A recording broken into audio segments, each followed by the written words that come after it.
Matthew 24, like you said, verse 13, there's an enduring process. This is tribulational. And so it goes back to what we said some last episode. When we get to, which we didn't read, but later on in the chapter when it talks about no man knoweth the day or hour.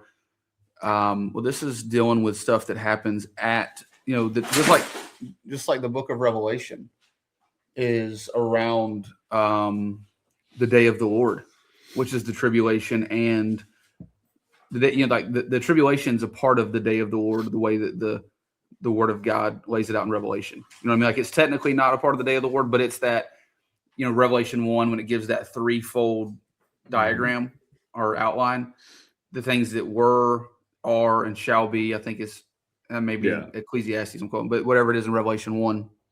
So the tribulation is a part of that, because it's just like we've said before, the rapture and the second coming, they're not the same thing, but really the rapture is just the first part of the second coming. Like, it's a twofold, deal, whatever. So, but yeah, so like this is not dealing with, because we're going to tie all this back into the rapture. Like, the reason why me and Big Kai are even interested in this subject matter so much is because we're not like the listener doesn't need to hear us say all this because we're wondering when the tribulation's coming.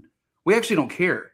We just want to know, like, we're more interested in the rapture's coming, because the rapture is coming before the tribulation. And obviously a lot of the comments are a pre-trib position is so rare today. Yeah. But that doesn't, like, somebody has asked me before, they're like, does it worry you that most people don't agree? And I'm like, no, gosh, no. No, that gives me comfort. That gives me comfort when most of the world, even though that they're believers, when most of the people don't.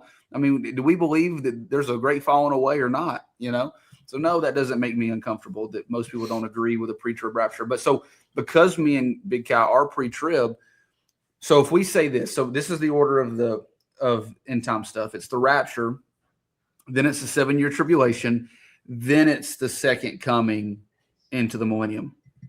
Okay, so if all this context is tribulation, and we're about to put parameters and time frames on how far away that could be, and the day of the Lord, the return of Christ, which I believe Matthew, the day or hour reference is talking about, because it's talking about tribulation, all that. If we're saying, okay, that's this far away, at least, or there's a cutoff point for that, then we're also saying there's a cutoff point for the rapture, because the rapture precedes those things. So though the context of Matthew 24 is not talking about the rapture, like, let's say that we say, okay, because of this fig tree thing and because of the time frame that the Bible lays out a generation is, we think a cutoff point for the second advent in the tribulation is bam. Okay, well, then we can subtract time actually to get to the rapture. So it speeds it up even that much more. And so, yeah, I mean, it's a big deal. So it's motivating, it's very motivating. And so this doesn't do away with the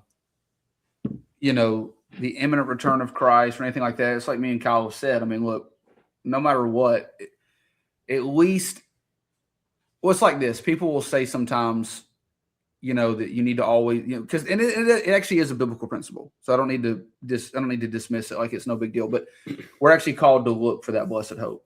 Book of Titus says that. So that is biblical.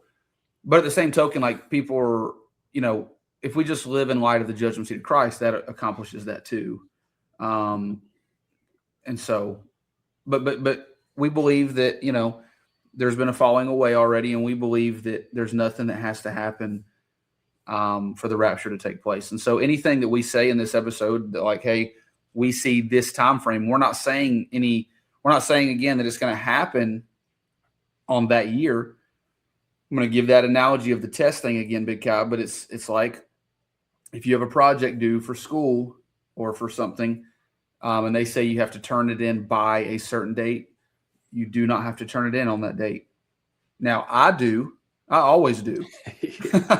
And everything school-wise I've ever done, I always turn it on the date, and sometimes a little after, But the Lord's not like that. He don't go past his dates.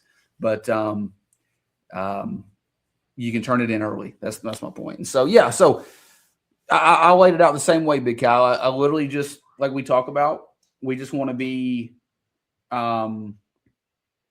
detectives.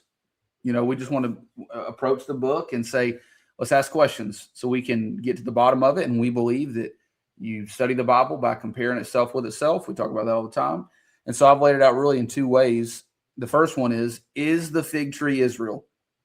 Like, if I'm talking to myself, what I was saying was, Dylan, are you sure about that? And can you prove that? And so, I was kind of running references and looking at that a little bit. So we just kind of bounce these back and forth. I did find this interesting.